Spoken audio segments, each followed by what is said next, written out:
Restorative approaches in our school is not something that we do, it's not an event, it's the way of being, it's the way that we approach children, it's the way that we approach our work in our school.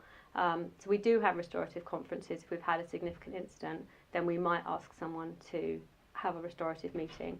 But a lot of the time it's on the run, so there'll be restorative conversations going on during lessons, at the end of lessons, through break times, reflections with people. So it wasn't very nice how you talked to that person earlier, was it?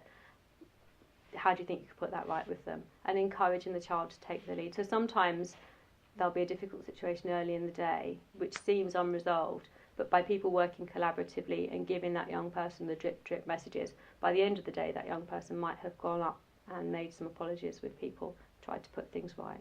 And sometimes they don't put things right by what they say, they put things right by what they do. So you might notice that suddenly they've settled into their lessons a bit better, or that they're trying to be more helpful.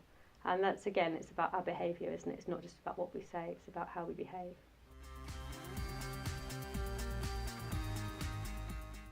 Okay, so most of the children in our school come from mainstream schools where they've had a punitive and sanction-based approach, and that hasn't worked. They've had detention, exclusion, and they've still fallen out of school.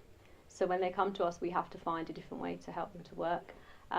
We want to help them to learn to manage their own behaviour, to learn to self-regulate, and to make mistakes and to learn from them. And that's really important in our school, that we model that behaviour ourselves. So as adults we make mistakes, we take responsibility and we own those mistakes. We apologise to the children if we've got something wrong, but equally if the children make a mistake, if the children have an angry outburst, that we help them to put things right in a restorative way. I think the restorative approach can be quite challenging for not only new staff, new students, as well as the parents at times, because it's an approach of understanding rather than kind of shutting out, as it were, because I think a lot of people have the reaction if someone does something which is could be classed as a criminal offence, the immediate reaction is to phone the police and have someone arrested. Whereas the restorative approach is very much about understanding what happened and trying to resolve it in a positive way. And it is very much a way of life, it's a way of being, and it's the approach which is used not only in the classroom, it's in the playground, it's in the rec room, it's everywhere.